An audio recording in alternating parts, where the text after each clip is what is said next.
$5 का नोट है और जब ये मेरे पास आया था तब $1 की कीमत थी 83 रुपीज़ के आसपास थी, जो कि आज $1 91 रुपये से ज़्यादा का हो चुका है।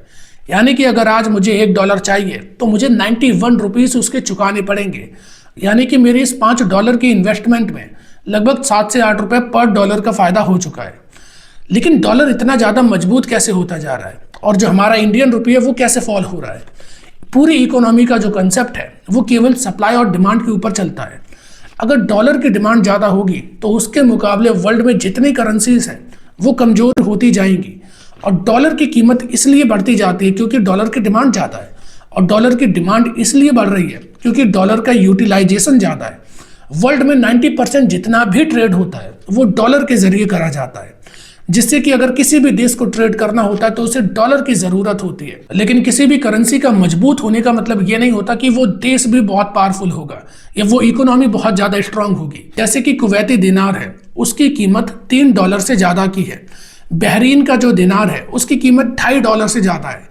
ओमान के रियाल की कीमत वो भी $2.5 से ज़्यादा की है। किसी भी देश की करेंसी ज़्यादा मजबूत होने का मतलब ये नहीं होता कि उस देश की इकोनॉमी भी ज़्यादा स्ट्रांग होगी या वो देश जियोपॉलिटिकली बहुत ज़्यादा इंपॉर्टेंस रखता होगा। इसीलिए करेंसी का स्ट्रांग होना या फिर डेप्रिसिएट करना इससे डायरेक्टली लिंक इकोनॉमी का नहीं होता है। लेकिन हाँ, अगर करेंसी बहुत ज़्यादा फॉल कर जाती है, जैसे कि जो श्रीलंका में हुआ, जो पाकिस्तान के हाल है, तो वो ये दिखाता है कि जो देश की जनता है या जो पूरी दुनिया है उसका जो विश्वास है वो आपके देश की करेंसी से उठ चुका है। इस वजह से आपकी करेंसी बहुत ज़्यादा फॉल कर जाती है, तो वैसी कंडीशन में इकोनॉमी पूरी तबाह हो जाती है। लेकिन अगर आपकी करेंसी डॉलर के मुकाबले धीरे धीरे फॉल कर रही है तो उसका ये बिल्कुल भी मतलब नहीं कि आपकी जो इकोनॉमी है उसकी हालत गंभीर है, क्योंकि इंडिया की जो इकोनॉमी है उसकी ग्रोथ भी 8% के करीब है। चलिए अब डॉलर के मजबूत होने के पीछे क्या रीज़न होते हैं उनकी बात कर लेते हैं। डॉलर की डिमांड सबसे ज़्यादा है क्योंकि डॉलर से ट्रेड ज़्यादा होता है। अब अगर ट्रेड किसी भी देश को करना होगा, इंडिया के पर्सपेक्टिव में बात करें, क्योंकि हम ट्रेड डेफिसिट कंट्री हैं, हम इंपोर्ट ज़्यादा करते हैं, एक्सपोर्ट कम करते हैं। अगर हमें बाहर से कहीं से सामान खरीदना होगा तो उसके बदले हम रुपए नहीं दे सकते हैं, इस पर अभी हम बाद में बात करेंगे।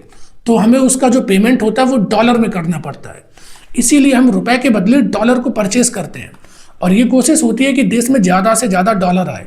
अगर हमारे देश में डॉलर ज़्यादा होगा तो हमारे जो रुपए की वैल्यू होगी वो थोड़ी बढ़ जाती है। ये भी सप्लाई और डिमांड का पूरा कंसेप्ट होता है, वो अभी मैं आपको समझाऊंगा। लेकिन अगर हमारे देश में उतना डॉलर नहीं होता तो हमारे देश में डॉलर की कमी आ जाती है और सामने वाले को पेमेंट हमें डॉलर में करनी होती है, जिससे कि जो हमारी करेंसी है वो वीक होने लगती है। $1 के मुकाबले वो करेंसी गिरने लगती है। डॉलर को दुनिया में रिजर्व करेंसी कहा जाता है, मतलब कि डॉलर सबसे सिक्योर करेंसी पूरी दुनिया में मानी जाती है, क्योंकि इसी से पूरी दुनिया का ट्रेड होता है और साथ में जितनी भी करेंसीज हैं उनकी वैल्यू भी इसी से ड्राइव होती है। इसी वजह से होता क्या है कि जब भी दुनिया में युद्ध जैसे हालात होते हैं या फिर मार्केट में अनसर्टेनिटी होती है तो पूरी दुनिया के जो इन्वेस्टर होते हैं वो अपना जो इन्वेस्टमेंट होता है वो डॉलर में ज़्यादा करते हैं। इन्वेस्टमेंट का सिंपल मतलब है कि डॉलर ज़्यादा परचेस होते हैं, डॉलर ज़्यादा खरीदे जाते हैं।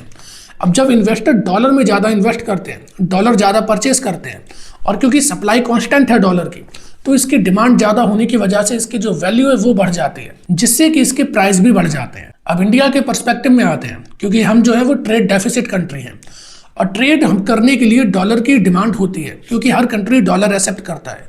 इंडियन रुपये क्यों नहीं एक्सेप्ट करता, उसके पीछे का रीज़न ये है, जैसे कि मैं हूँ और मेरे पास जो सामान है वो 5,000 का है, लेकिन मैंने एक अपने नाम का बॉन्ड बनाया, 10,000 का बॉन्ड वो बना दिया और दूसरे बंदे से 10,000 का सामान मैंने खरीद लिया और उससे कहा कि तुम भारतीय रुपए मत लो, मुझसे ये मेरा बॉन्ड ले लो। अब तुम्हें जब भी ये बॉन्ड चलाना होगा तुम किसी और के पास नहीं जा सकते हो, क्योंकि वो बॉन्ड मेरी अथॉरिटी से जारी हुआ है, तो तुम वो बॉन्ड को लेकर मेरे पास आओगे। अब लेकिन मेरे पास जो सामान है तुम्हें देने के लिए उस बॉन्ड के बदले वो केवल 5,000 का ही है और मैंने बॉन्ड जारी करा था 10,000 का, तो कोई भी उस बॉन्ड को लेगा नहीं, क्योंकि कोई भी अगर करेंसी होती है उसकी वैल्यू ड्राइव होती है गुड और सर्विस से, कि तुम्हारे देश की जीडीपी कितनी है, टोटल प्रोडक्शन कितना होता है। अगर आज रसिया इंडिया से ज़्यादा रुपए लेने लगे लेकिन इंडिया के पास उतने रुपए का प्रोडक्ट ना हो तो रसिया के लिए वो रुपए वेस्ट हो गए। लेकिन डॉलर में ऐसा नहीं होता है, डॉलर को पूरी दुनिया एक्सेप्ट करती है, क्योंकि डॉलर पेट्रो करेंसी भी है, मतलब कि जितने भी तरीके के पेट्रोलियम प्रोडक्ट होते हैं वो डॉलर की मदद से खरीदे जाते हैं। डॉलर के जरिए उनका एक्सचेंज रेट तय होता है।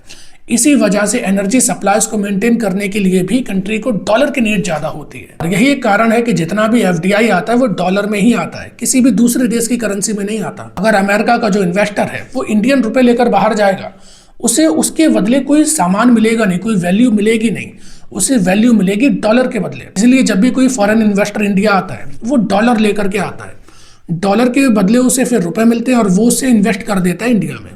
लेकिन जब वो अपने डॉलर निकालता है, इसका मतलब जो वो डॉलर थे उसे बाय कर लेता है, अपने डॉलर वापस ले लेता है, रुपए को सेल कर देता है, क्योंकि रुपए किसी को चाहिए नहीं, क्योंकि रुपए की वैल्यू मार्केट में प्रोवाइड ही नहीं कराई गई है।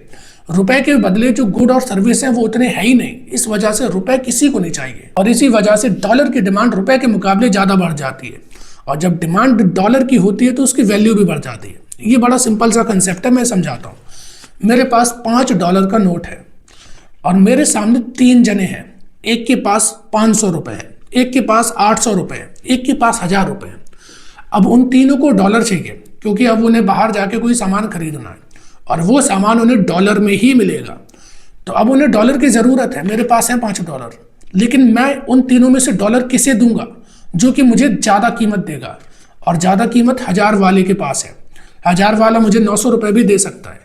ये पूरा गेम ऑक्शन की तरह होता है कि बोली लगाओ, क्योंकि ये डॉलर मेरे पास लिमिटेड है।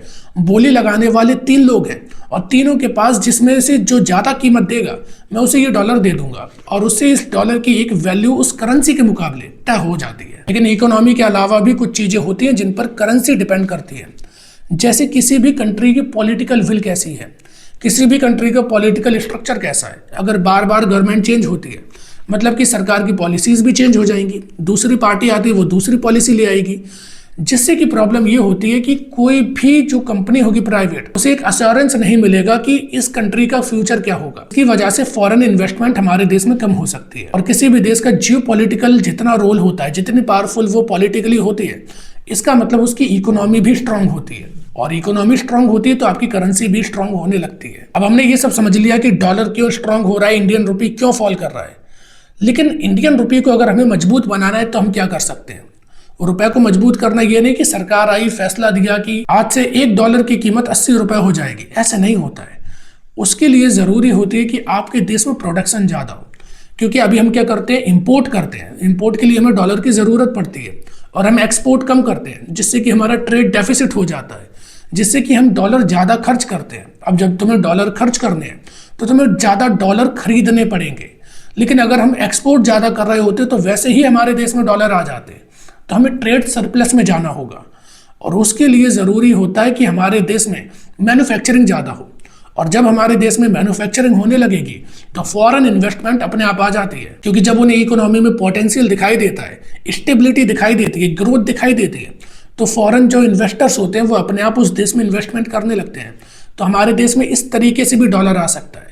और उसके लिए केवल एक चीज़ करने की ज़रूरत है, पॉलिटिकल विल की ज़रूरत है, इकोनॉमिकली पॉलिटिकली स्टेबिलिटी की ज़रूरत है, जिससे कि हमारी कंट्री में मैन्युफैक्चरिंग जो सेक्टर है उसकी ग्रोथ हो सके। जब हमारे देश में 1000 रुपये का सामान होगा और हम दूसरे देश को 1000 रुपये देंगे तो हमारी जो वैल्यू है करेंसी की वो अपने आप बढ़ जाएगी, जिससे कि जो डॉलर की पावर है वो अपने आप कम होने लगेगी। फोकस करेंसी मजबूत करने पर नहीं होना चाहिए, फोकस देश मजबूत करने पर होना चाहिए, इकोनॉमी मजबूत करने पर होना चाहिए, पॉलिटिकल सोशल सिक्योरिटी मजबूत करने पर होना चाहिए।